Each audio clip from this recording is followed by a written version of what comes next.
Chances are you didn't hear about the game itself, but over this past weekend, the WNBA had its All-Star Game, and I think they had like a scoring record. Yeah, I think it was like 60-50. It ended up being the final score. But it wasn't much higher than that. But the one thing that you might have heard coming out of that game was, well, Caitlin Clark got injured, the only reason that anybody gives a crap about the WNBA over the past couple of seasons. But no.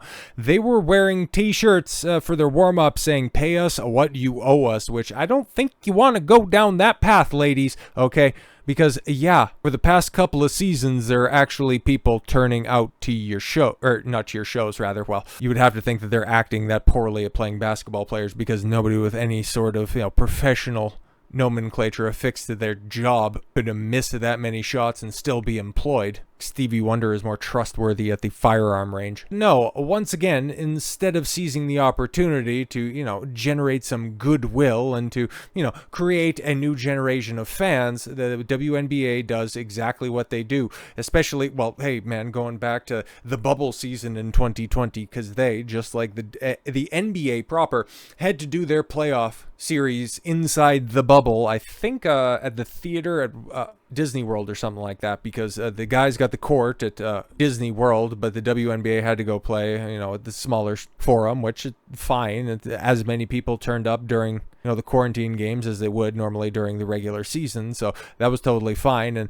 they made a big splash, not for having like good games or, entertaining on-court antics. The most notable thing that happened out of the bubble playoff series was when the United States national anthem played, a bunch of the chicks got up and walked off the court when they weren't taking a knee. Like, if you thought the NBA was embarrassing enough during the 2020 playoffs, in the bubble, the WNBA took it up to the next level. And then in the subsequent seasons, in the lead up to the arrival of Caitlin Clark, they had languished. They had languished spectacularly, as they had in every other subsequent and previous season in their existence, and only with an overwhelmingly talented phenom hitting the league did anybody start to pay attention. And then they started to pay attention a little bit too closely and realize how jealous the rest of the players were because a white girl was coming in and, putting more money in a bunch of other people's pockets, okay? Actually raising the profile of the league, showing that, yeah, there are some chicks out there that can play at like a grade school boys level.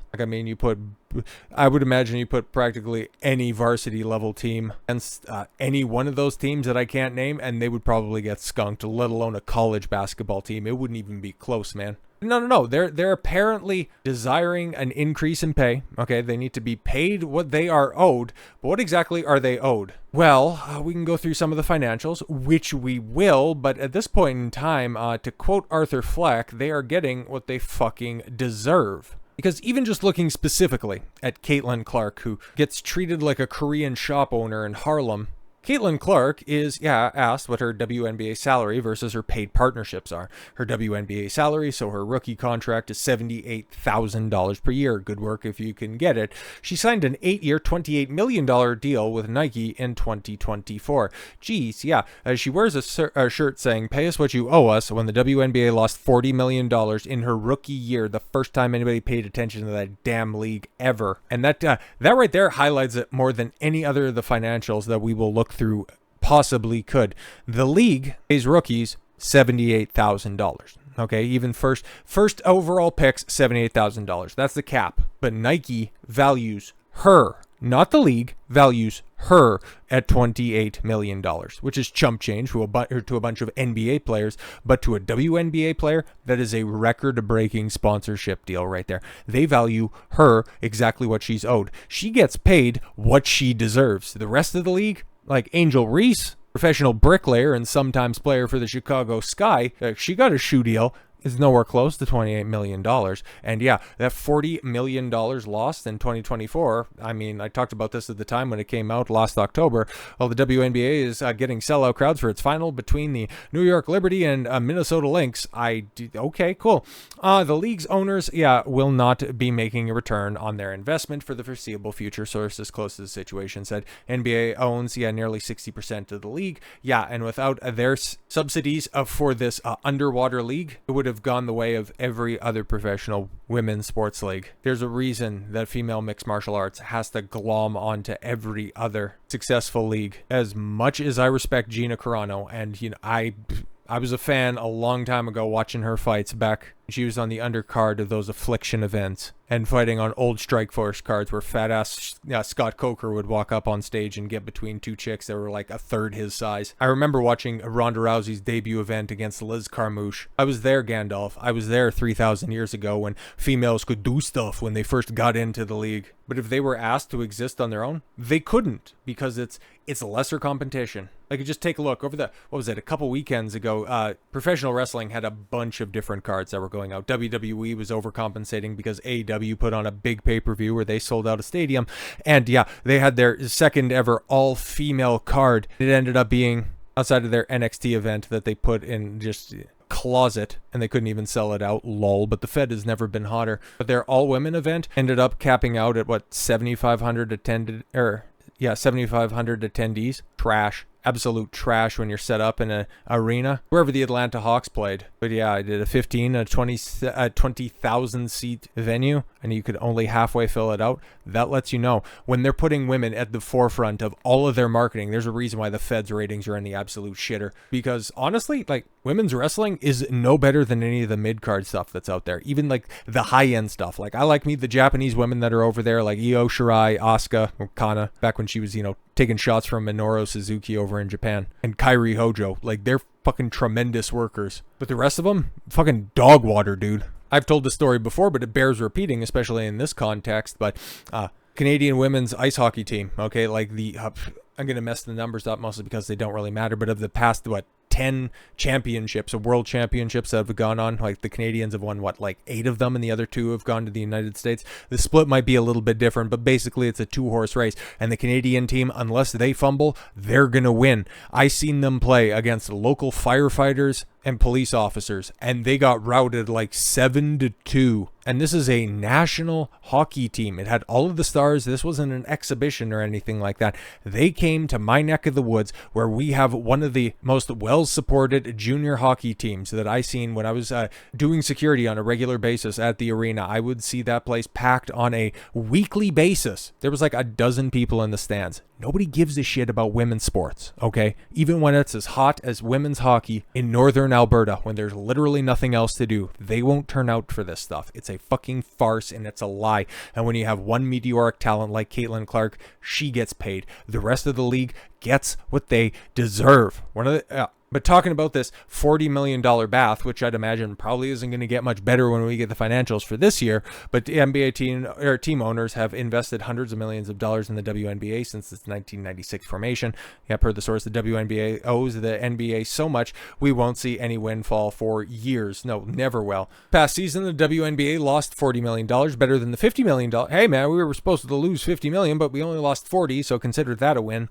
Starting in the 2026 season, the WNBA will get $2.2 billion over 11 years as part of the new basketball media contracts. Fantastic stuff. 11 years, $2.2 billion makes me laugh. What was it? Netflix bought the rights to broadcast Monday Night Raw for, 10 years, and it was $5 billion? Lol. But you don't even see Fed simps out there spurging out the way that stupid-ass Dave Portnoy. Barstool Sports is the most embarrassing thing to ever happen to fandom. Sports fandom, at least.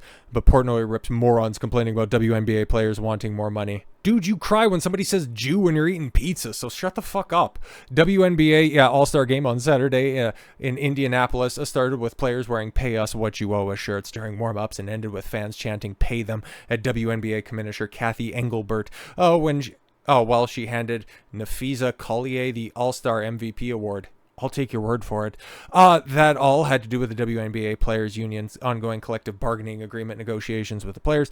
Players want to make more money and have even talked about a possible work stoppage. Nobody would even notice, let alone care, if they aren't able to get what they believe they deserve. On Sunday, Barstool Sports founder Dave Portnoy ripped fans who have been sounding off against the players wanting more money. I see a lot of morons trying to act like the WNBA players don't deserve more money. Well, they don't. They don't sell out. They don't sell merch. And even recently, there was it was highlighted how they are not suited for prime time. When they were asked, somebody was asked because they got a little bit more recognition in their city is like, hey, can you sign some of this merch that, they bought, and they were just acting like entitled divas. It's like they can't handle, regular fan interaction, let alone anything approaching NBA levels, professional sports levels. They walk around in general anonymity, and they can't handle the moment they go, don't you play for like local team or something like that? Oh my God, no, just get away from me. You're being a creep. It's like they're throwing around this lost $50 million number that nobody even knows where it comes from. Well, that just showed you it's reports. Okay, it's like reports from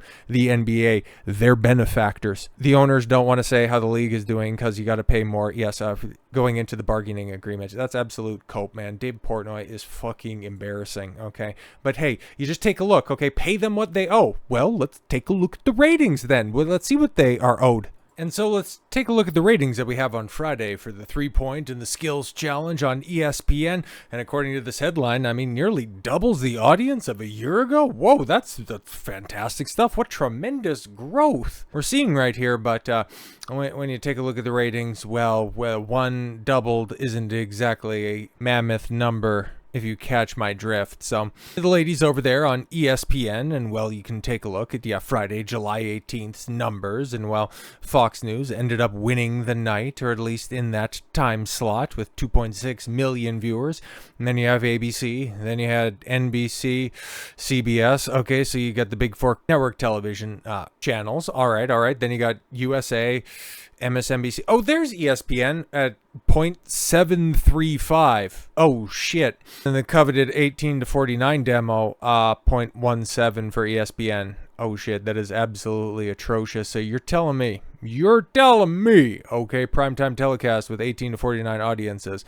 The WNBA All-Star event. Oh, just behind SmackDown, which 18 to 49 ended up with 600,000 18 to 49s. The WNBA, 420,000 adults. You're telling me that you're about 2/3 as popular as a Friday Night SmackDown, widely regarded at this point in time as the third best WWE weekly product, where you have those performers getting physical multiple times a week, 52 weeks out of the year, and they're making at best $100,000 a year, unless of course you're in a top talent. Yeah, ladies, I think you're getting exactly what you deserve. And in fact, if we're being completely honest, if you're looking to get paid what you owe, or rather what you're owed, you would find that you actually owe the NBA quite a lot. So with all that said, thank you all very much for the gift of your time. I've been Don Consuelo. I want you to follow your gut and get after it. Take care, everyone.